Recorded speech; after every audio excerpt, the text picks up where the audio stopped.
Fine, start করছি। এর মধ্যে যারা জয়েন করার করবে আস্তে ধীরে, সমস্যা নেই। আমরা 7-এর 1 নম্বর অঙ্কটাতে ছিলাম।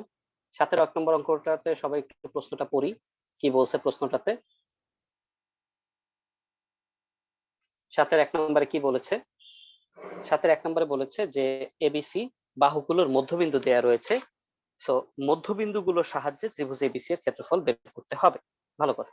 তো বোঝার সুবিধার জন্য আমরা একটা চিত্র আঁকি যে ত্রিভুজ এবিসি,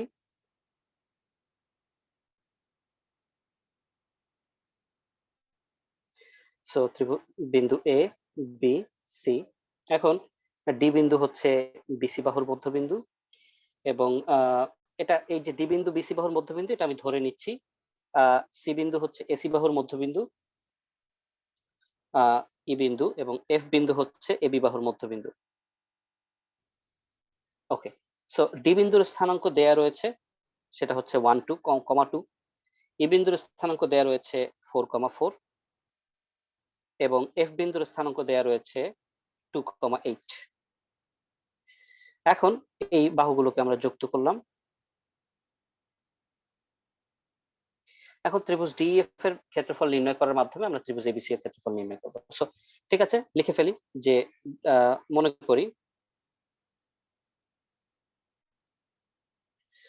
করি ত্রিভুজ এবিসি এর, ত্রিভুজ এ বি সি এর এবি, সরি এবি না, ফার্স্টে আমরা ডি বিন্দু লিখবো। তো বিসি কমা এসি কমা এবি বাহুগুলোর মধ্যবিন্দু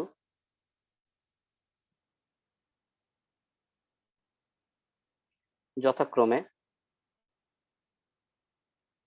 ডি যার স্থানাঙ্ক হচ্ছে 1, 2, ই যার স্থানাঙ্ক হচ্ছে 4, 4, এবং এফ যার স্থানাঙ্ক হচ্ছে 2, 8। সো বসিয়ে দিলাম। তো এখন ডিএফ এর ক্ষেত্রফল বের করি। এখন ত্রিভুজ ডিএফ এর ক্ষেত্রফল, ডি ই এফ এর ক্ষেত্রফল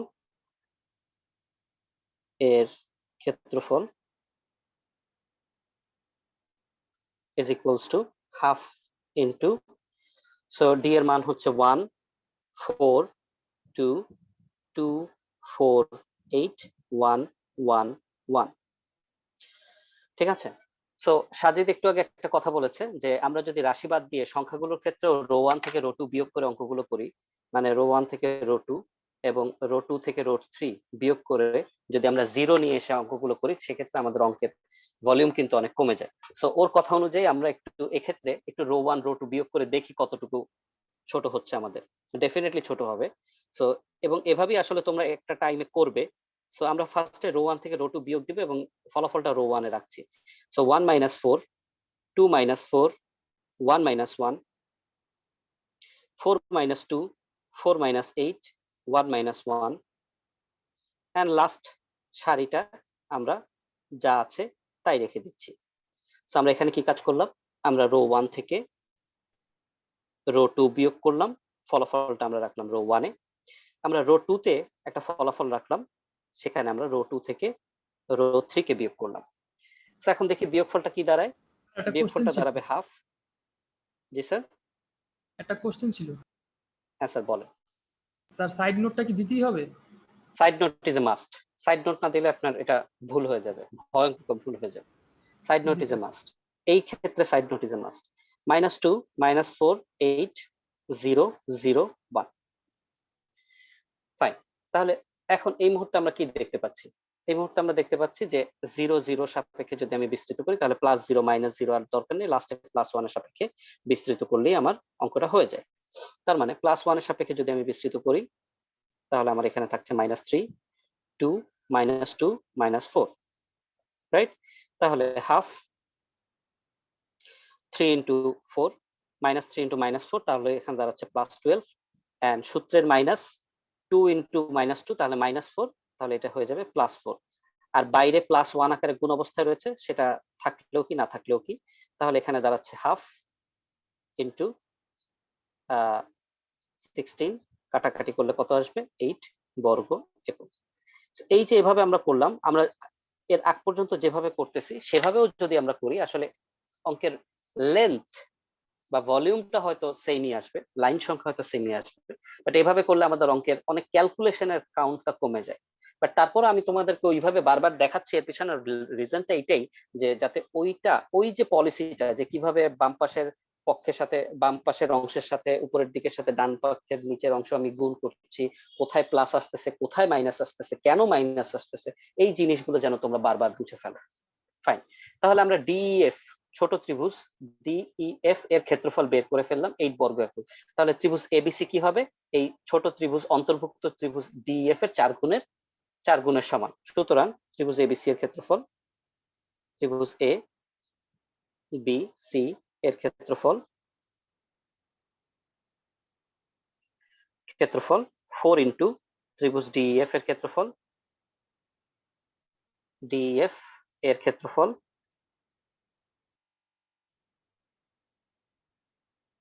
সো 4 ইন্টু ডিএফ এর ক্ষেত্রফল 8, 4টা 32 বর্গ একক।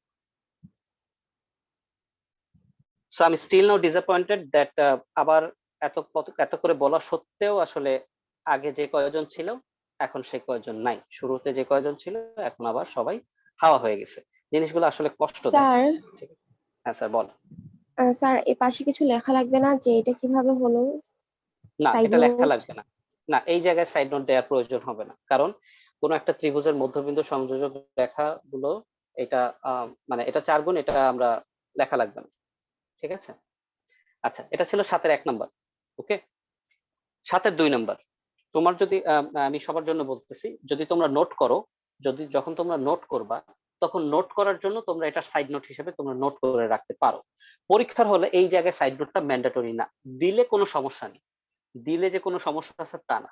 বাট ওই যে বললাম যে আমাদের যতটুকু কম সময়ে যতটুকু বেশি আমরা আউটপুট দিতে পারি, আমি সেটার ক্ষেত্রে বলছি। সেই জন্য যেই জায়গায় ম্যান্ডেটরি সেই জায়গায় আমি মাস্ট বলে দেই, যে জায়গায় ম্যান্ডেটরি না সেখানে বলি যে না দিলেও চলবে, দিলেও আপত্তি নেই, বাকিটা choice is yours. But note করার ক্ষেত্রে অবশ্যই আমি বলবো যে এটা লিখে রাখা ভালো।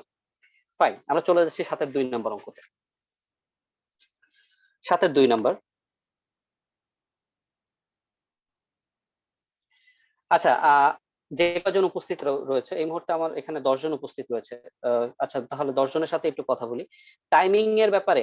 আমি সবার সাথে একটু ফোনে কথা বলছিলাম যে টাইমিং এর ব্যাপারে কি আমরা টাইমিং কি 4টার সময় রাখবো নাকি সকালের দিকে একটু নিয়ে গেলে সুবিধা হয়? ধরো সকাল 10টার দিকে নিয়ে গেলে সুবিধা হয়। নো স্যার একটাই ঠিক আছে। আচ্ছা, একজন বলছে, বাকিরা বাকিরা মুন্নি। যে টাইমে নিলে ভালো হয়। 1 ঘন্টা আগে দেন স্যার। আচ্ছা, কখন? স্যার 4টা তো স্যার 1 ঘন্টা আগে দিলে স্যার হয় 3টা, তাহলে 3টা কেন নীলা ফিজিক্স পড়তে যাবি না?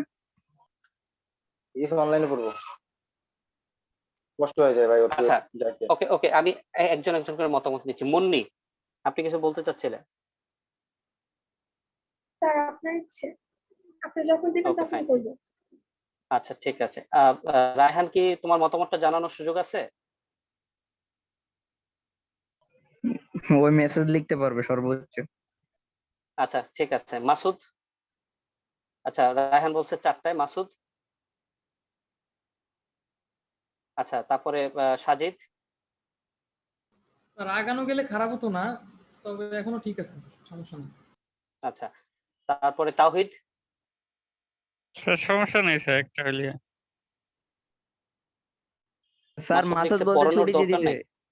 ছুটি দিয়ে দিতে। মানে কিসের ছুটি? মানে সারা জীবনের জন্য? রমজানের ছুটি স্যার, ঈদের ছুটি। আচ্ছা, এত তাড়াতাড়ি? তাওহিদ? স্যার সমস্যা নেই স্যার, 3টা 4টা স্যার যেটাই নেন। আচ্ছা, তাহলে আমি যদি একটু সবাইকে সাম আপ করি, 4টার সময় অনেকে টায়ার্ড থাকে এবং দেখা যায় আমার ক্লাসটা শেষ হওয়ার পরে আসলে ইফতারের জন্য হাফ অ্যান আওয়ার সময়ও পাওয়া যায় না। আমি ক্লাসটা 3টায় যদি নেই, দুপুর 3টায়, কারো কি কোনো আপত্তি আছে কিনা? আপত্তি থাকলে জানাও। দুপুর 3টায়? স্যার পারবো না, ঘুমাবো। তখন অনেক আচ্ছা, ঠান্ডা ঘুমানো লাগে এটা স্যার। কোনো এক্সকিউজ না। বলেন 3টায়।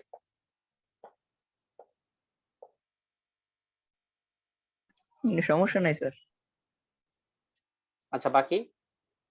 আচ্ছা, সাজিদের আবার বায়োলজি পড়া থাকে। স্যার আমারও প্রবলেম নেই। আচ্ছা, ঠিক আছে, তাহলে যেহেতু একজনেরও প্রবলেম থাকলে তো আসলে সেইটা আমি জোর করে চাপাই দিব না, তাহলে 4টাই থাক আসলে। আমি চাচ্ছিলাম সময়টা একটু আগালে তোমরা ইফতারের আগে একটু সময় পেতে। ঠিক আছে, তাহলে 4টাতেই থাক, এটাকে আর না স্যার আগাই। 3টা হইলে ভালো হতো স্যার। সাজিদ সমস্যা কি তোর?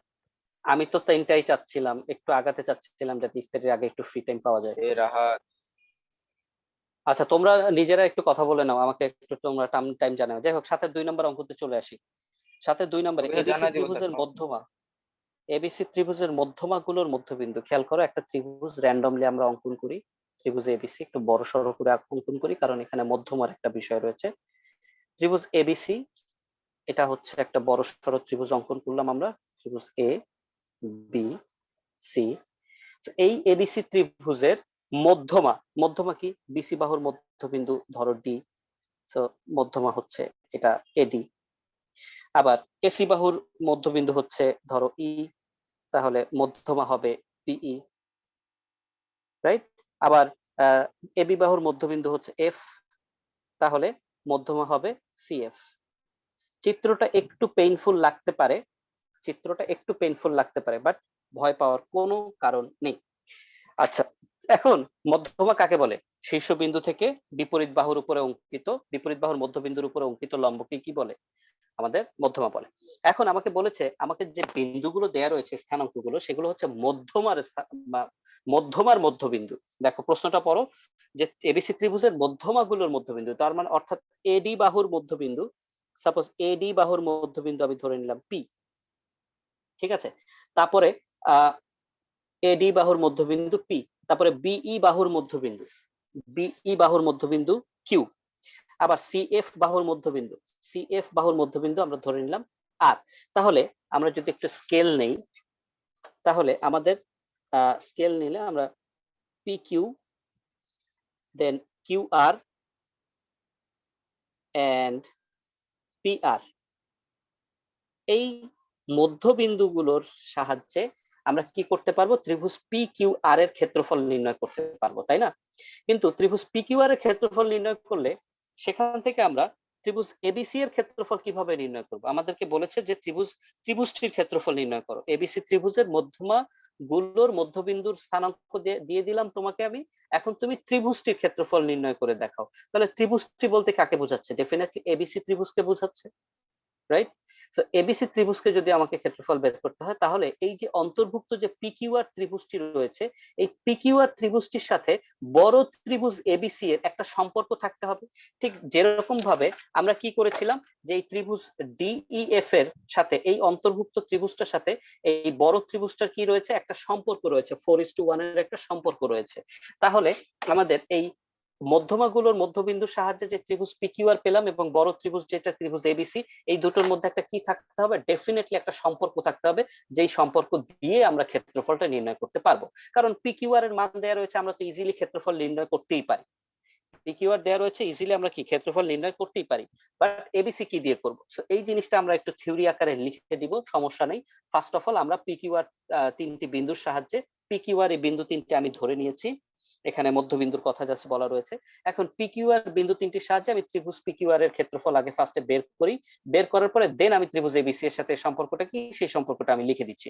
সো দেয়া আছে, দেয়া আছে না, সরি, মনে করি, কারণ আমার এখানে বিন্দুগুলোর মান ধরে নিতে হবে। মনে করি ত্রিভুজ এবিসি এর চিত্রটাকে আমি বোঝাতে পেরেছি, চিত্রটা কিভাবে এসেছে? ত্রিভুজ এবিসি এর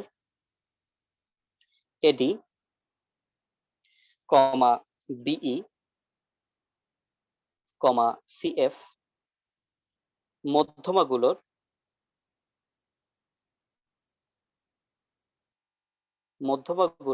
মধ্যবিন্দু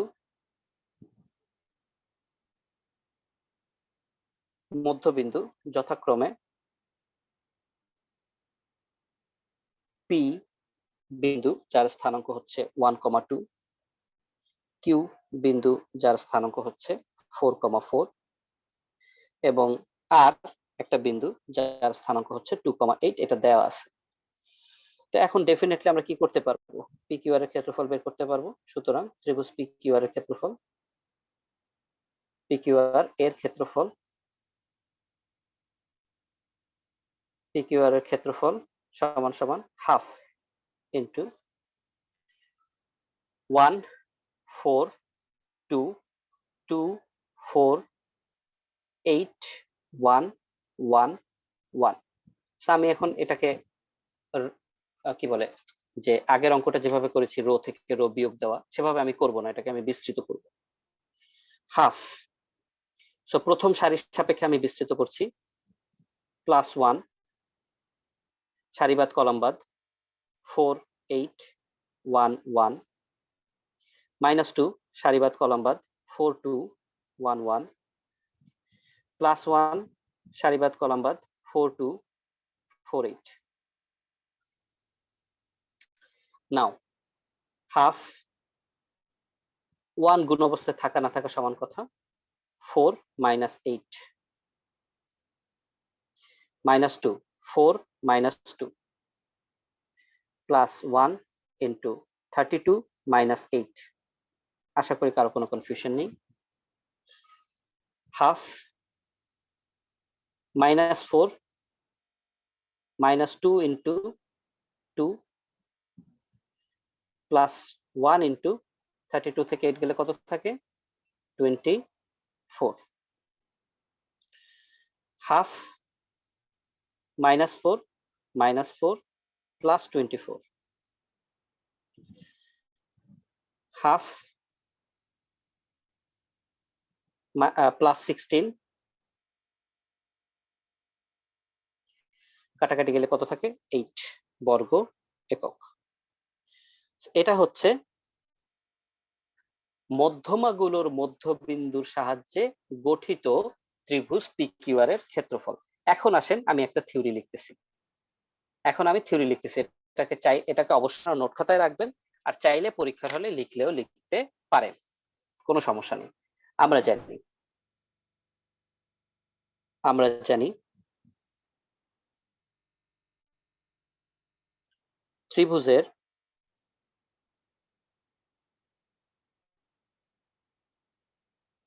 মধ্যমা গুলোর মধ্যবিন্দু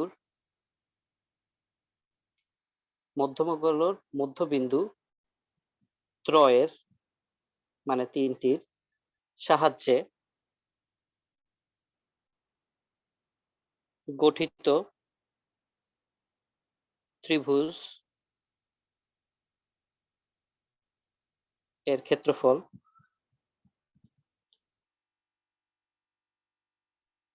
মূল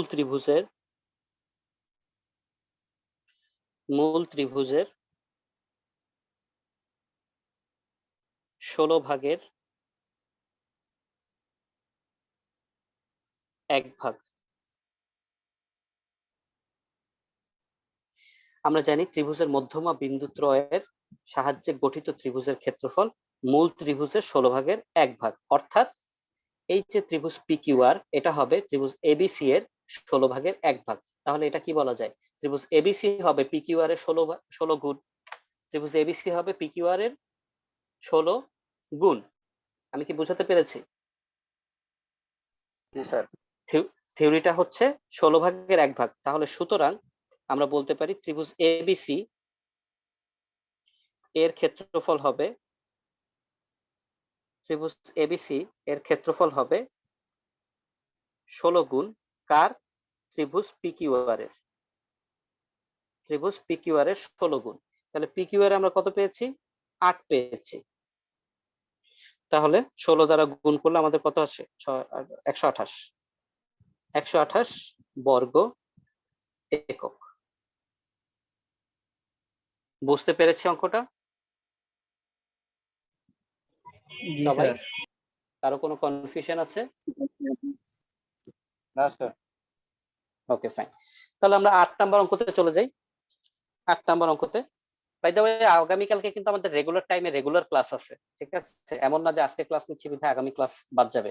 এবং আগামী ক্লাসে যদি সবকিছু ঠিকঠাক থাকে আমরা আমাদের চ্যাপ্টারটা শেষ করে দিতে পারবো। ফাইন, সো 7-2 আমরা চলে যাচ্ছি 8 নাম্বারে।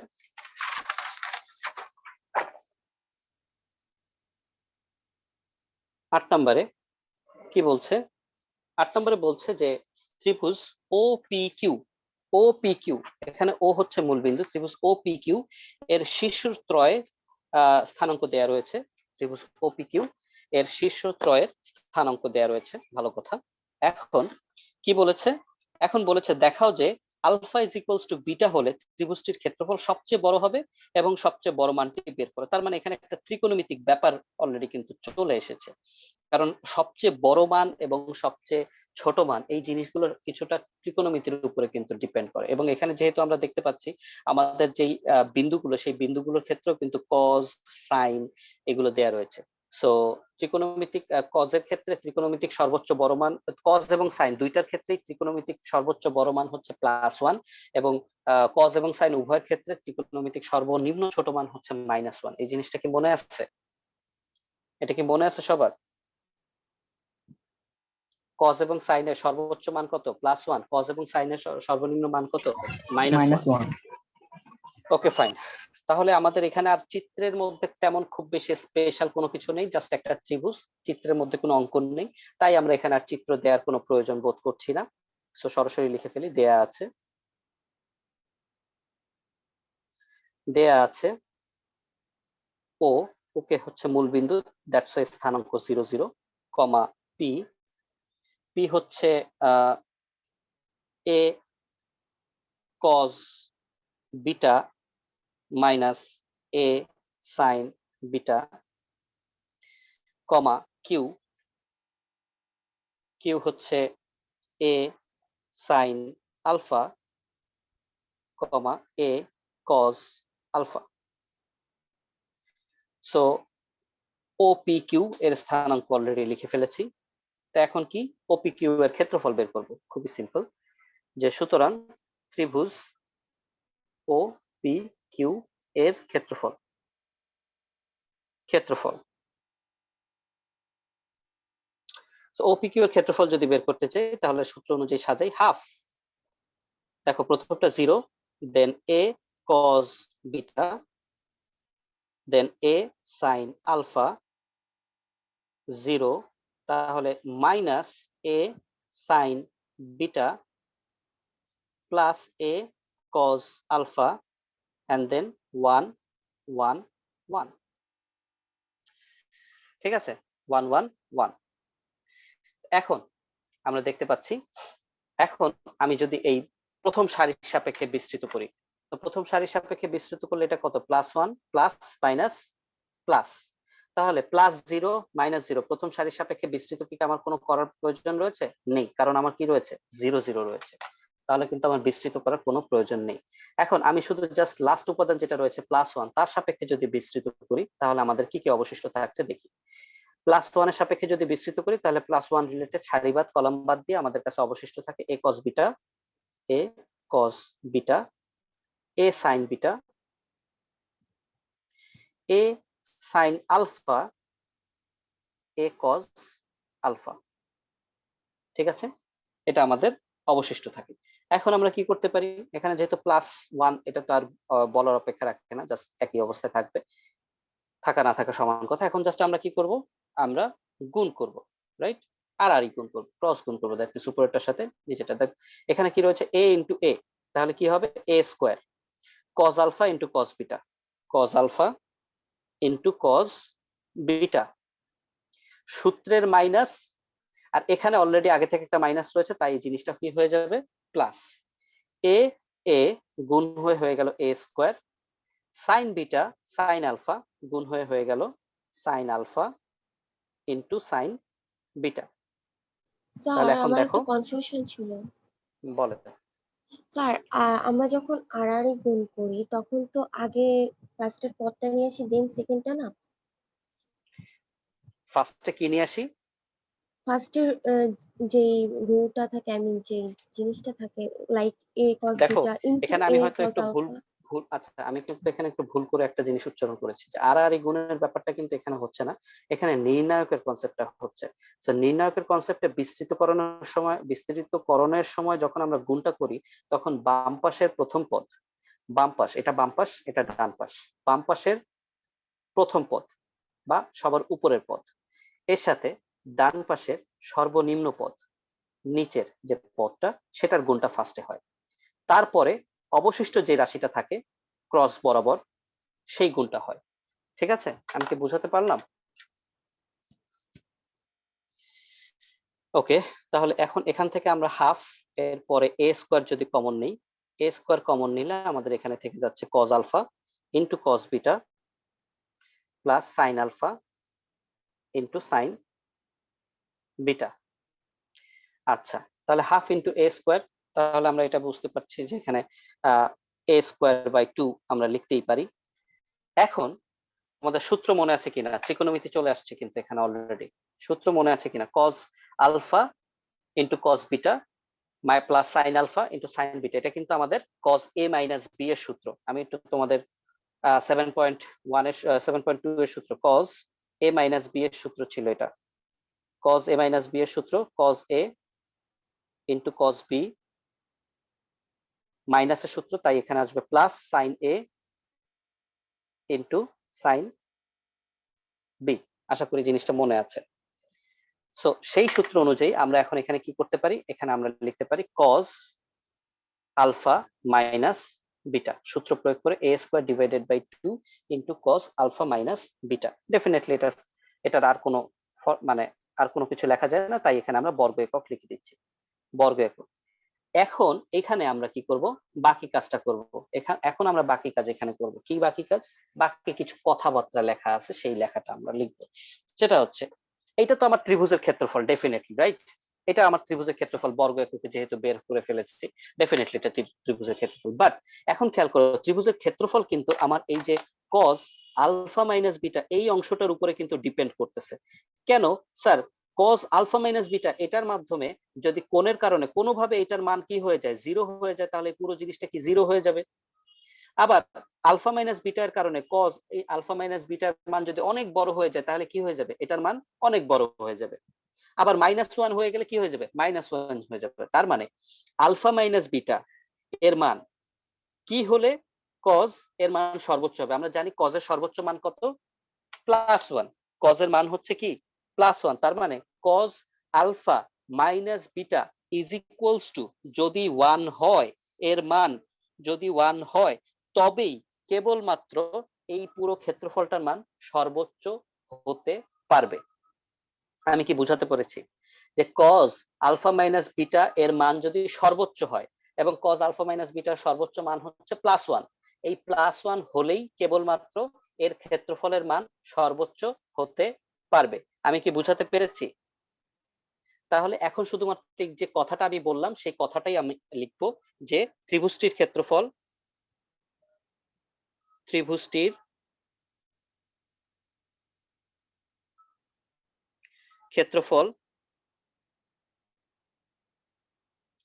বৃহত্তম হবে যদি cos আলফা মাইনাস বিটা এর মান বৃহত্তম হয়, তাহলে বেশি হবে। আমরা জানি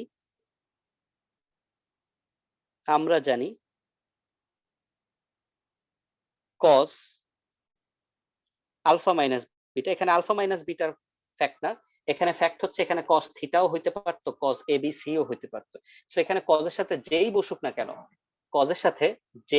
বসুক না কেন, cos আলফা মাইনাস বিটা মানে cos এর ক্ষেত্রে সর্বোচ্চ বৃহত্তম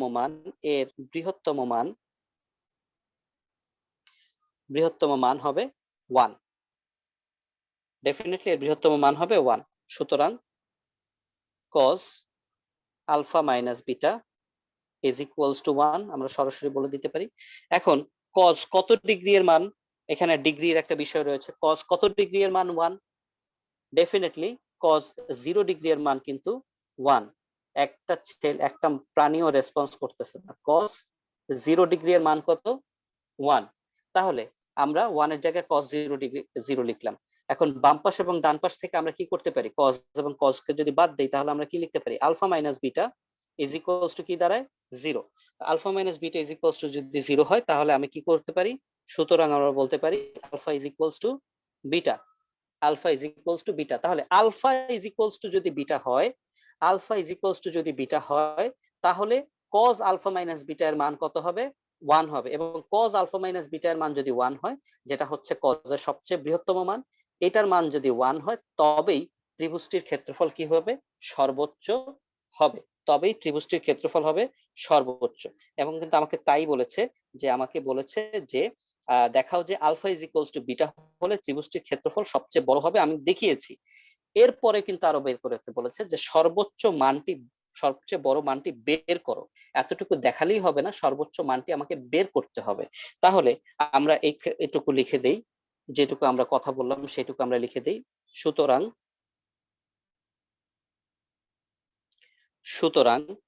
আলফা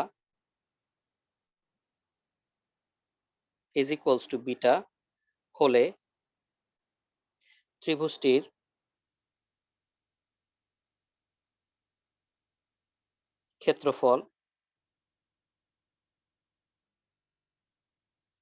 ক্ষেত্রফল বৃহত্তম হবে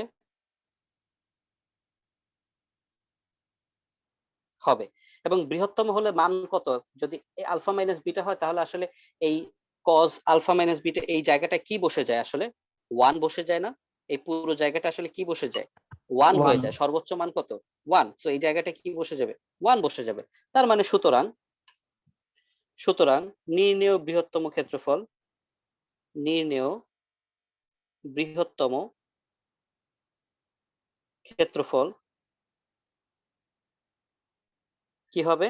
a square by 2 into cos alpha minus beta আমরা ব্যবহার করেছিলাম।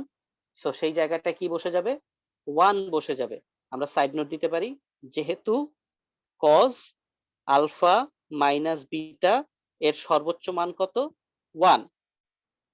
এর সর্বোচ্চ মান হচ্ছে 1। তাহলে ফাইনালি রেজাল্ট কি দাঁড়াচ্ছে? a স্কয়ার ডিভাইডেড বাই 2 বর্গ একক। আমি কি 8 নাম্বার অঙ্কটা বুঝাতে পেরেছি?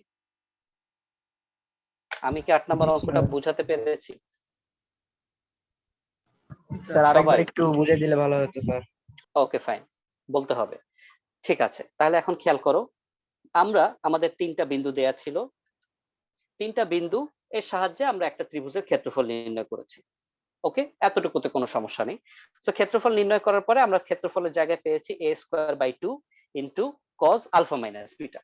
So cos alpha minus beta, এখানে আলফা মাইনাস বিটা এটা কোনো মুখ্য উদ্দেশ্য না, জাস্ট আলফা মাইনাস বিটা এখানে cos এর সাথে কোন অবস্থায় রয়েছে। তার মানে আমরা জানি যে cos এর সাথে যদি কোণ থাকে, সেটা cos থিটা হোক, cos a b c whatever, ঠিক আছে, যাই হোক না কেন, সো cos এর সর্বোচ্চ মান কত? আমরা 9 10 এরকম ভাবে করতাম না যে এই মান গ্রহণযোগ্য নয়, কারণ cos এর মান সর্বোচ্চ মান +1 বা -1 এর মধ্যে সীমাবদ্ধ, এরকম জিনিস মানে আমরা করেছি না? জি স্যার। তাহলে আমাকে বলেছে যে দেখো a স্কয়ার বাই 2 এর সাথে কি cos আলফা মাইনাস বিটা এটা গুণ অবস্থায় রয়েছে। তাহলে এখন নরমালি একটা জিনিস দেখো, যে কোন জিনিসের সাথে কোন জিনিস যদি গুণ অবস্থায় থাকে, তার মধ্যে ডেফিনেটলি, মানে সিম্পলি যদি আমি এভাবে লজিক দিয়ে বুঝাই, যে আমার 5 এর সাথে 3 গুণ অবস্থায় রয়েছে, 5 এর সাথে 3 গুণ অবস্থায় রয়েছে। এখন সামহাউ 3 এর জায়গায় যদি 4 বসে যায়, 3 এর জায়গায় যদি আমি 4 হতে পারে, তাহলে ডেফিনেটলি আমার ক্ষেত্রফলের মান হবে বাড়বে। আর 3 এর জায়গায় যদি 2 হয়ে যায়, তাহলে ডেফিনেটলি কি হবে? ক্ষেত্রফলের মান কমবে। তাহলে আমার এই পুরো ক্ষেত্রফলের মানটা ডিপেন্ড করতেছে কিসের উপরে? cos আলফা মাইনাস বিটা এই জায়গাটার উপরে ডিপেন্ড করতেছে। a স্কয়ার বাই 2 তার উপরে ডিপেন্ড করছে না। a স্কয়ার বাই 2 তার উপরে কোনোভাবে ডিপেন্ড করতেছে না, কারণ এর তো একটা জাস্ট মান, একটা জাস্ট মান। কেন? এর মান আমার 1 2 3 4 5 6 7 8 যা ইচ্ছা তাই হতে পারে, কিন্তু cos আলফা মাইনাস বিটা এইটার মান তো আমার ফ্ল্যাকচুয়েট করবে, এটার মান আমার আপ ডাউন করবে, তাই না? এটার মান আমার আপ ডাউন করবে। a স্কয়ার বাই 2 এটার মান আমরা আপ ডাউন কখনোই করবে না, এর মানটা ফিক্সড বা ধ্রুবক টাইপের বলতে পারি। এখন cos আলফা মাইনাস বিটার সর্বোচ্চ মান কি আছে? cos আলফা মাইনাস বিটা অর্থাৎ cos এর ক্ষেত্রে সর্বোচ্চ মান হতে পারে আমাদের 1। আর সর্বোচ্চ মান 1 হলেই আমাদের এই পুরো ক্ষেত্রফলটার মান সবচেয়ে বড় হবে। এখন তুমি চিন্তা করো, cos আলফা মাইনাস বিটার মান যদি আমি 1 না ধরতাম, তাহলে আমাকে কি ধরতে হতো? ধরো 0.1, ধরো 0.12, 0.25 বা -1 বা 0, যাই ধরি না কেন, 1 ব্যতীত যাই ধরি না কেন, তাহলে a স্কয়ার বাই 2 এর সাথে ওই জিনিসগুলো গুণ হয়ে গেলে, তাহলে p ও pq এর ক্ষেত্রফলটা কি হয়ে যায়? ছোট হয়ে যায় না? কমে যায় না? শুধুমাত্র যদি আমি এই জায়গায় 1 বসাতে পারি তাহলেই আমি কি করতে পারি a স্কয়ার বাই 2 এর মান সর্বোচ্চ মান হিসেবে পেতে পারি। সো সেই জিনিসটাই বলেছে যে cos আলফা মাইনাস বিটা এর বৃহত্তম মান হচ্ছে 1, এর চেয়ে বড় মান নেই, এর চেয়ে বড় মান নেই, এটাই সর্বোচ্চ মান। সুতরাং cos alpha minus beta is equals to 1। So 1 হচ্ছে কখন? cos 0 ডিগ্রি এর কারণে হচ্ছে। সো উভয় পক্ষ তুলনা করলে আমরা alpha minus beta is equals to 0 বলতে পারি এবং পক্ষান্তর করে আমরা বলতে পারি alpha is equals to beta. সুতরাং আমাদের প্রশ্নে যেটা বলেছে যে alpha is equals to beta হলে ত্রিভুজটির ক্ষেত্রফল বৃহত্তম হবে, কারণ a স্কয়ার ডিভাইডেড বাই 2 এটাই হচ্ছে এই ত্রিভুজটির সব থেকে বড়, সবচেয়ে বৃহত্তম মান। এর থেকে আর বৃহত্তম মান এই ত্রিভুজটার স্থানাঙ্কের ভিত্তিতে আর হতে পারে না। আর যত মান রয়েছে তা এর চেয়ে কম হবে, বড় হবে না। এতটুকু জিনিস স্যার বুঝাতে পেরেছি? জি স্যার। ওকে, এই মুহূর্তে 9 জন পার্টিসিপেন্ট আছেন, সবাইকে একটু জিনিসটা বলি, মনোযোগ দিয়ে শুনবেন। নেক্সট ক্লাসে আমাদের এই চ্যাপ্টারটা শেষ হয়ে যাবে, কিন্তু দয়া করে টাইম টু টাইম আমাকে যদি হোমওয়ার্কটা আপনারা সাবমিট না করেন, আমার পক্ষে আপনাদের বাসায় বাসায় যেতে এই মুহূর্তে হোমওয়ার্কটা চেক করা কোনোভাবে পসিবল না, তাই না? সো দয়া করে ডেইলি হোমওয়ার্ক ডেইলি কমপ্লিট করে আমাকে দেখান, কোনো প্রবলেম হলে আমাকে বলেন, আমি সেগুলো সলভ করে দিব, ঠিক আছে? আবারও বলছি, আমি কিন্তু 7.5 ফুললি আপলোড করেছি, সেটা কিন্তু সিরিয়ালি খাতা কলম নিয়ে মনোযোগ দিয়ে 2-3 বার দেখে দেন হোমওয়ার্ক করবেন। হুটহাট করে একটা পিডিএফ ফাইলও আমি দিয়ে দিয়েছি, পিডিএফ ফাইল থেকে দেখে দেখে অঙ্ক তুলে আমাকে করে জমা দেওয়ার মতো বোকামি নিশ্চয়ই আপনারা করবেন না, ঠিক আছে? সো আজকে ক্লাসটা প্রায় শেষ পর্যায়ে, 1 মিনিটের মতো আমাদের বাকি আছে, এখনই হয়তো আমাদের শেষ হয়ে যাবে ক্লাসটা। সো আগামী ক্লাসের আগে অবশ্যই মিনিমাম 3-4 ঘন্টা অঙ্ক করে। জি স্যার, না স্ক্রিন আটকায় না, আমি স্ক্রিনে কোনো কিছু করতেছি না, আমি জাস্ট কথা বলতেছি। তো যেটা বলতেছিলাম যে আগামী ক্লাসে আসার আগে অবশ্যই 3 থেকে 4 ঘন্টা অঙ্ক করে এসে তারপরে দয়া করে আপনারা বসিয়েন, ঠিক আছে? না হলে প্রতিদিন এই ক্লাস নেওয়ার কোনো মানে হবে না, কোনোই মানে থাকবে না, ঠিক আছে? সো সেই পর্যন্ত সবাই ভালো থাকেন, সুস্থ থাকেন এবং দয়া করে হোমওয়ার্ক গুলো করে আমাকে আপলোড দিবেন, ঠিক আছে? সবাইকে শুভেচ্ছা।